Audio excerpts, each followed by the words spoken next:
تاسو زمونږ د طالب علمانو زمونږ د دیرونو تقریرونه واورېدل پښتو کې مو وي عربی کې مو وي انګلیش کې مو وي ځکه زمونږ خلاف دا پروپیګنډه کېږي وایي مولان له انګلیش نه ورځي نو ځکه په انګلیش سره یې نه لګېدل مولیان وایي په انګلیش نه پوهېږي مولیان له وایي میتس نه ورځي په فزیکس کیمسټري بایولوژي نه پوهېږي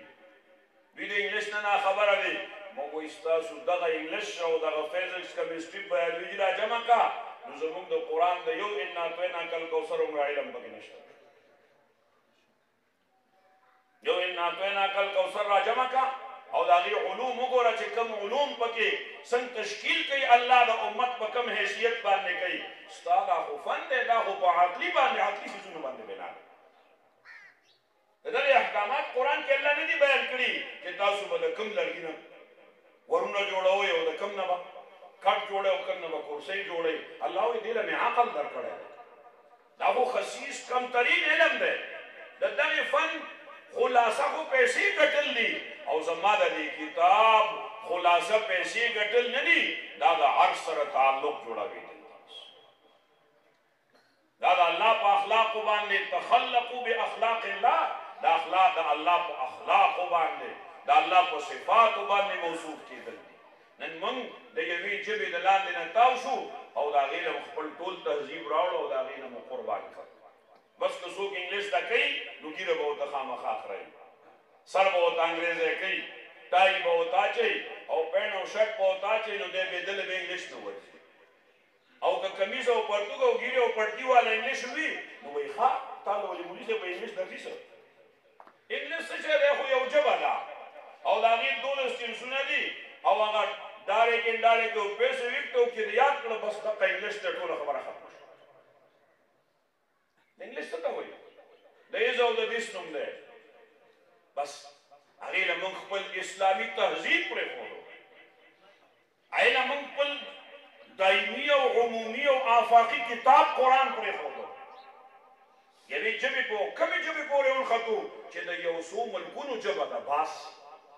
نوره ټوله دنیا کې انګلیش نه ویلی کېږي زموږ دې ګاونډ کې چین دی ته لاړ شه هغې انګلیش پېژني نه جاپان ته لاړ شه ته وګوره د جاپان په سکول کې ABC نه پړاوي افغانستان ته ورشه دلته ډاکټران هندي لځي هلته پښتو کې پړاوي فرانس هلته لږ مخکې لاړ شه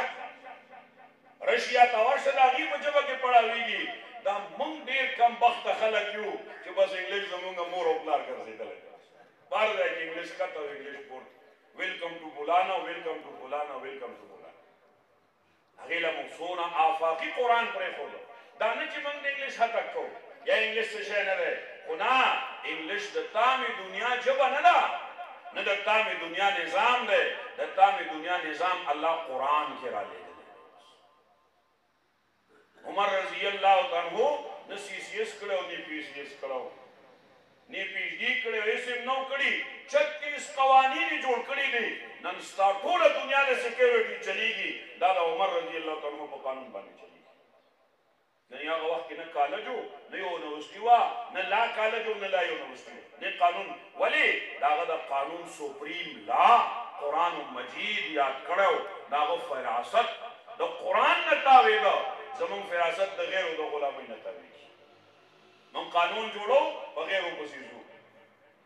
تعلیم چې جوړو تعلیمي نظام د غیرو نه تاوېږو دا د اکسفورډ نظام زما ډېر خوښ دا د کیمبرج نظام مې خوښ دا د پلانکي نظام مې خوښ دا پلانکۍ ژبې مې خوښه ده الله وایي ته راشه زما دا ژبه ولوله چې د ټولې دنیا نظام نه هېر شي نو موږ سره په ګاونډ کې څنګه چې دې ملګرو وکړي په تقریر کې 10 مولیان دي څونه مولیان دي وایي سره د صدر اعظم نه وي بل صدر د صدر اعظم وایي 10 مولیان دي یو هم پکې یونیورسټۍ نه دی تللی تللی دی پکې وایي که ټول د دې قرآن علما دي لیکن څنګه نظام چلوي امن لی ورشه معیشت او اقتصاد لی ورشه دلته د ډالر قیمت وګوره او دغه ګاونډ کې ډالر قیمت وګوره دلته د غنمو قیمت وګوره هلته وګوره موږ د غیرو د غلامۍ د وجې نه تباه او برباد شو او هغوی د غیرو د غلامۍ ګریوان وشلو هغه هارې د غاړې نه وغورځو دا څه د شادوګانو او خنزیرانو بچي دي موږ به د دوی قانون وو ستاسو دې بچو ویلي دي فجعلناهم القردة والخنازير د چا نه الله جوړ کړي خنزیران او شادوغان د دې یهودیانو نه جوړ کړي غضب په چا را لېږلی په دې عیسایانو را لېږلی نن د هغه یهودي عیسایي نه زه ډېر متاثره یم نن ما قرآن پرېښی دی که مسلمان په حیثیت مجموعي لحاظ سره په هر نظام کې که منصب د سیاست دی څنګه چې دې ملګري تقریر کې وي که منصب د جهاد دی که منصب د تدریس دی که منصب د ټولو نظامونو دی دا قرآن الله قانون د هغې دپاره را لېږلی که مسلمان دا نظام خپل کو دنیا کې نظامونه چلیږي د معیشت یا کیپیټالیزم چلیږي یا کمیونیزم او سوشلیزم چلیږي یا سرمایه‌داري ده یا جاگیرداري نظام دی یا اشتراکیت دی دغه ټولو نظامونو باندې قرآن کراس راخ کو الله وی نظام په دې نه چلیږي په کیپیټالیزم نظام نه چلیږي نه په کمیونیزم او په سوشلیزم چلیږي قانون که چلیږي نو الحمدلله رب العالمین باندې چلیږي لیکن نن هغه اسلامي معیشت یوه اسلامي دنیا نړۍ دی وښیي چې په دغه قرآن اسلامي معیشت باندې عمل کوي موږ د معیشت قانون د هغې غیرو نه راوړو چې هغې زموږ په خفګان باندې خوشحالېږي او په خوشحالۍ خفه کېږي څلورمه سپاره راواړوئ دې حافظانو ویلي دي دا یهود د مسلمان په خفګان باندې خوشحالېږي چې ښه وشو چې ښه